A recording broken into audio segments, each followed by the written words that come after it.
Salam sejahtera saya nak ucapkan kepada Dr. Mahadi. Nama saya Tan Shini. Hari ini saya nak membentangkan tentang definisi falsafah ruang cyber dan komuniti online serta cabaran baik dan buruk komuniti online. Pertama sekali, ruang cyber merujuk untuk teknologi antara hubungan.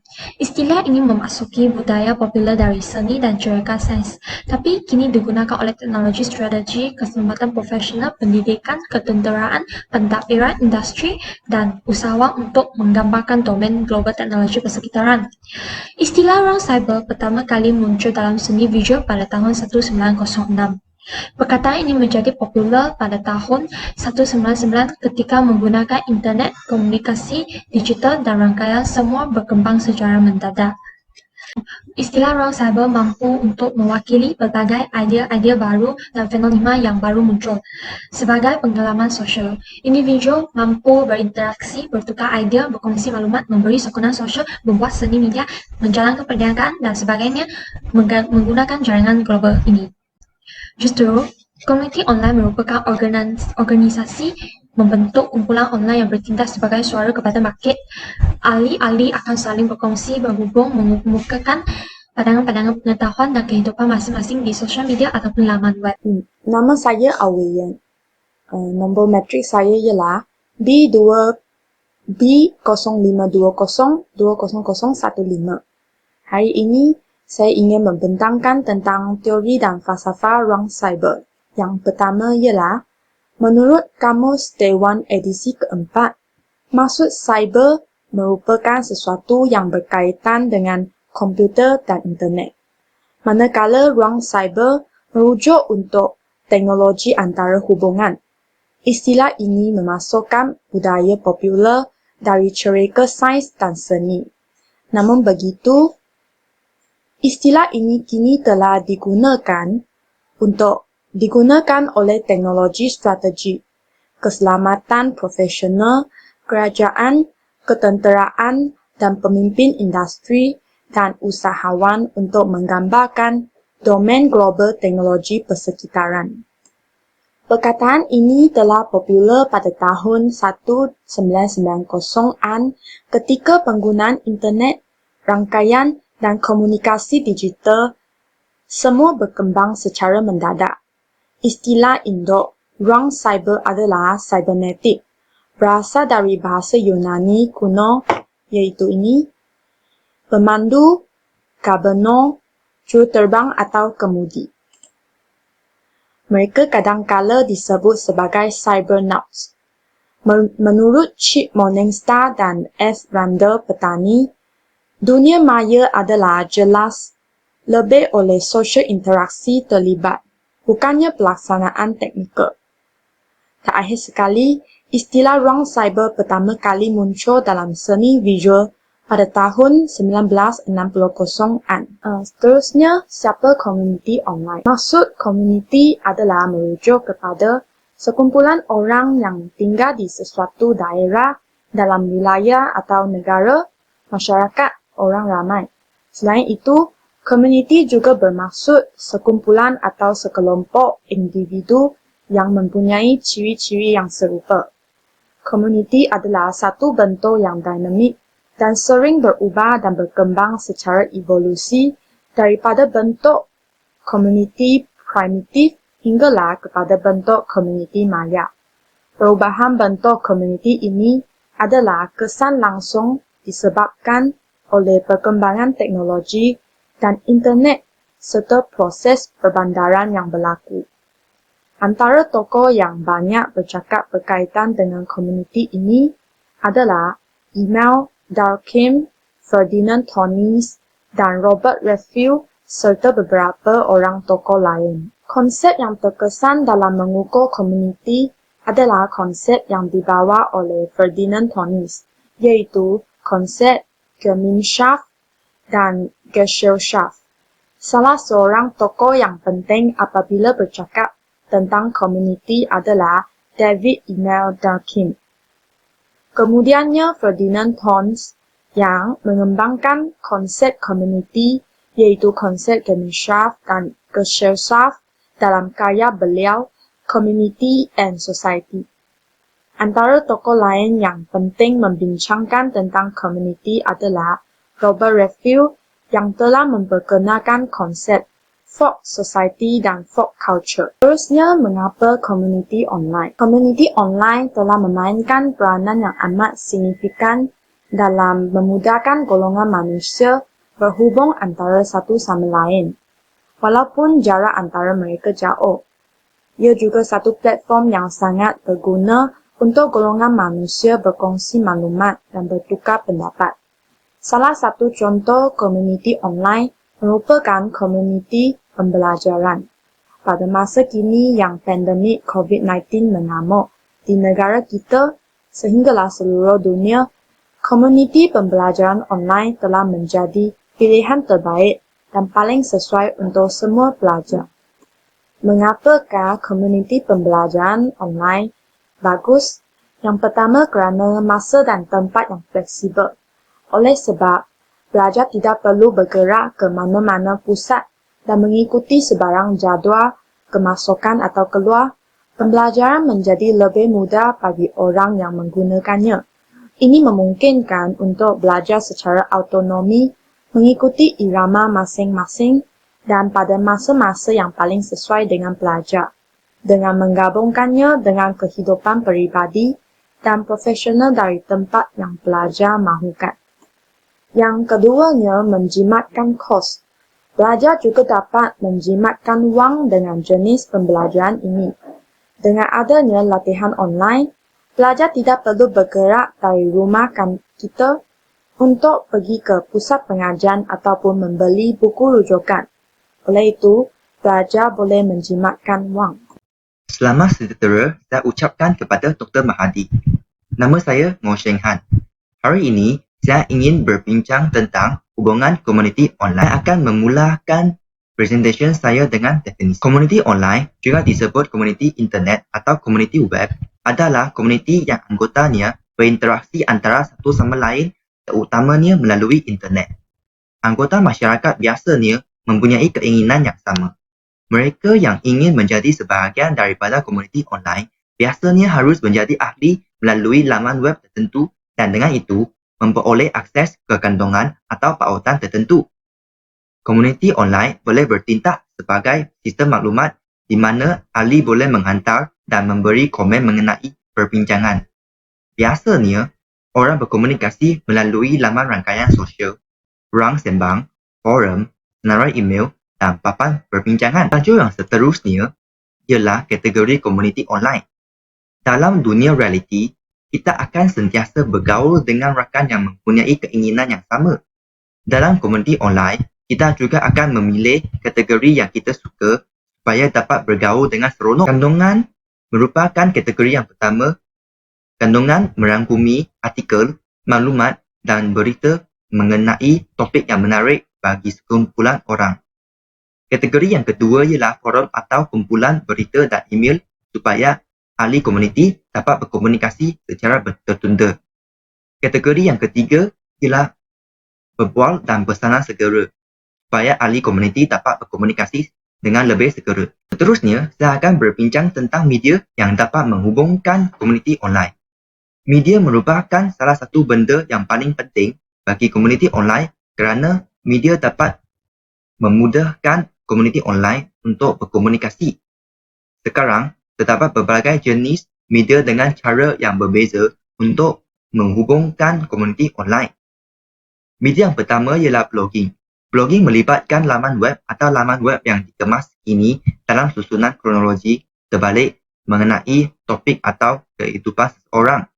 Contoh blogging ialah microblogging, Twitter, live blogging, Tumblr dan sebagainya. Media yang kedua ialah forum internet. Forum internet ialah laman web yang membolehkan pengguna menyiarkan topik dan juga dikenali sebagai utas untuk perbincangan dengan pengguna lain yang dapat membuat perbualan. Forum mengikuti struktur yang dikategorikan dengan banyak penyelesaian perisian forum yang popular. Rangkaian juga merupakan salah satu media. Rangkaian sosial ialah platform yang membolehkan pengguna mengatur profil mereka sendiri. Kita boleh membina hubungan dengan orang-orang yang berfikiran sama dan mengejar minat serupa melalui interaksi. Contoh aplikasi rangkaian sosial ialah Facebook, Instagram, WhatsApp dan sebagainya. Saya rasa kebanyakan orang yang mempunyai smartphone mesti sudah memuat turunkan Facebook ataupun WhatsApp kerana aplikasi tersebut dapat memudahkan komunikasi antara ahli keluarga. Selain itu, cara perlindungan diri dalam komuniti online juga amat penting. Pertamanya, kita harus menjaga identiti kita dengan baik. Identiti merangkumi nama pengguna dan kata kunci kita dalam aplikasi-aplikasi. Kita tidak harus memberikan identiti kita kepada orang lain. Ini dapat mengelakkan orang lain melakukan kes jenayah seperti penipuan dengan menggunakan akaun kita. Keduanya, kita harus mempunyai jati diri yang tinggi. Kita haruslah sentiasa bersikap rasional apabila bergaul atau berkomunikasi dengan rakan online. Kita harus mencari rakan yang bersikap baik dan berminda positif. Jika kita diajak untuk melakukan sesuatu yang buruk, kita haruslah menolakkannya dan melaporkan kepada pihak polis. Seterusnya, saya nak menyampaikan tentang cabaran baik komuniti online. Pada zaman modernisasi ini, media sosial memainkan peranan yang penting dalam kehidupan semua masyarakat. Penggunaan media sosial digunakan sebagai medium berkomunikasi, belajar dan berhubungi antara satu sama lain serta berkongsi maklumat dan lain-lain. Media sosial telah memudahkan kehidupan masyarakat. Oleh itu, antara cabaran yang terdapat dalam dunia cyber adalah kemudahan untuk berhubungi antara satu sama lain. Media sosial dapat mempermudahkan kita menghubungi saudara ataupun kawan kami yang berada di jauh daripada kami. Laman sosial web seperti WhatsApp, Twitter, Facebook telah membolehkan kita membuat panggilan call ataupun video call dengan keluarga ataupun rakan kita yang berada di jauh, terutamanya pada pandemik COVID-19 ini. Tambahan pula, pada masa ini, kita tidak diberi pulang sekolah ataupun syarikat. Oleh itu, aplikasi seperti Zoom, Google Teams dan Telegram telah memainkan peranan yang penting sebagai media berkomunikasi antara satu sama lain dalam semua golongan masyarakat. Justru, media sosial juga telah memudahkan cara kami berkomunikasi seperti dengan hanya menghantarkan pesanan ataupun menghantar email melalui aplikasi sosial media. Seterusnya ialah kemudahan memperolehi maklumat. Laman sosial mampu menambahkan pengetahuan kita dari segi berbagai perkara. Kita dapat membaca berita di luar negara dan bahan bacaan yang kita tidak terdapat dalam bidang kami. Selain itu, kita juga boleh bertukar pandangan, cadangan dan berkongsi ilmu baru melalui rangkaian alam maya ini. Hal ini telah menjadikan proses perkongsian ilmu lebih menarik. Kata patah laut ditimpa tidak akan kering. Begitulah perumpamaan peribahasa Melayu di mana pengajaran ilmu pengetahuan itu tidak akan habis selagi hayat di kandung badan. Di samping itu, cabaran baik komuniti online adalah kemudahan mempromosi perniagaan. Laman sosial media telah memberikan dimensi baru dalam bidang perniagaan di mana produk dapat dipromosikan kepada golongan sasaran menggunakan kos yang lebih rendah dan mudah cepat. Berbagai aplikasi seperti Facebook, Instagram dan TikTok mempunyai fungsi pengiklanan. Hal ini dapat membantu peniaga mengurangkan kos pengiklanan di televisyen ataupun majalah, surat kabar, radio dan papan tanda.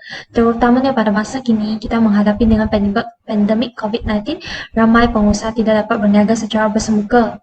Seterusnya, saya nak menyampaikan tentang cabaran buruk komuniti online. Salah satu cabaran buruk komuniti online adalah kesahihan maklumat. Ramai orang telah menyalahi guna laman sosial web dengan menyebarkan maklumat ataupun mesej tanpa sahkan kebenaran maklumat tersebut. Terdapat berbagai fitnah dan berita palsu yang dilihat di media sosial seperti ataupun link palsu yang disebarkan. Hal ini akan menyebabkan kes penipuan berlaku. Di samping itu, maklumat palsu mudah menimbulkan pelbagai salah faham dalam satu komuniti. Maklumat yang benar, kesahihan dan tepat adalah penting bagi menjamin tidak berlaku penyelewengan dan penipuan. Justru permasalahan remaja dan pelayaran web negatif. Ramai remaja telah ketagihan dalam media sosial. Mereka menghabiskan kebanyakan masa melayari sosial media seperti chatting, main game, menonton video dan berbagai aktiviti yang tidak bermanfaat. Justru laman web yang tidak bermoral dan bermanfaat telah disebarkan luas dalam golongan remaja. Remaja yang masih tidak matang mudah ketagihan terhadap laman web negatif. Hal ini memberi kesan negatif terhadap perubahan nilai dan kehidupan mereka. Hal ini telah memberi cabaran kepada ibu bapa, pengurusan sekolah dan pihak berkuasa. Seterusnya ialah kes penipuan dalam masyarakat. Link virus dapat disebarkan oleh penipu dalam masa yang singkat dan mudah melalui aplikasi sosial media. Ramai orang telah ditipu oleh taktik-taktik penipu di sosial media. Disebarkan maklumat di sosial media tidak dapat disahkan kebenarannya. Hal ini telah memberi cabaran kepada pihak kerajaan untuk mengawal kes penipuan berlaku. Salam sejahtera diucapkan kepada Dr. Mahadi dan kawan sekalian. Nama saya Kuih Jingjie. B05202038. Hari ini saya akan menjelaskan etika ICT dengan jenayah cyber. Terdapat masalah cyber yang dihadapi oleh masyarakat kini, yaitu cybercrime, cyberporn, dan juga cyber culture. Cybercrime dalam bahasa Melayu dapat dikatakan sebagai jenayah cyber. Jenayah cyber merupakan jenayah komputer yang baharu pada adab ini. Terdiri daripada unsur penipuan, kerosakan atau perubahsuaian program atau data komputer, pencurian maklumat dan lain-lain lagi. Selain itu ialah cyberporn atau pornografi internet adalah apa-apa pornografi yang boleh diakses melalui internet, terutamanya melalui laman web, perkongsian fail rakan kongsi atau kumpulan berita. Menurut berkhabar berita harian, sementara hampir 89% daripada kanak-kanak berusia 13 hingga 17 tahun menjadi mangsa amtun dalam talian. Yang seterusnya ialah cyber culture atau budaya internet. Ialah budaya yang menerangkan banyak manifestasi penggunaan jaringan komputer untuk komunikasi, hiburan dan perniagaan dan juga rekreasi. Beberapa ciri budaya internet merangkumi komuniti dalam talian, permainan, media sosial dan banyak-banyak lagi. Sekarang saya akan membincangkan tentang etika ICT. Etika ICT boleh didefinisikan sebagai sistem berkaitan seperangkat asas atau nilai yang digunakan sebagai panduan bagi pengguna ICT. Etika adalah aspek penting yang sentiasa diberi keutamaan ketika membuat sesuatu perkara. Malahan, ICT boleh didefinisikan sebagai teknologi komunikasi maklumat. Oleh itu, pengamalan etika ICT amat penting. Antara contoh bagi etika ICT ialah jauhi amalan penyebaran berita yang palsu. Janganlah kita rumitkan keadaan dengan sebar berita palsu kerana ini mungkin menyentuh sensitif kaum dan bangsa. Amalan jauhi penyebaran berita yang tidak benar dapat menjaga imej dan keselamatan dan mewujudkan perpaduan secara tidak langsung.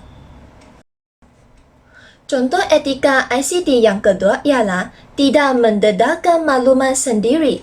Maklumat penting janganlah terbuka kepada awam dan janganlah masuk bahan-bahan kerja dalam web peribadi. Ini dapat menjaga imej dan keselamatan diri. Seterusnya, contoh etika ICT yang ketiga ialah tidak membahayakan orang lain. Janganlah kita menceroboh masuk fail komputer lain dan mengambil hasil intelektual orang lain. Janganlah kita juga mengganggu kerja komputer orang lain.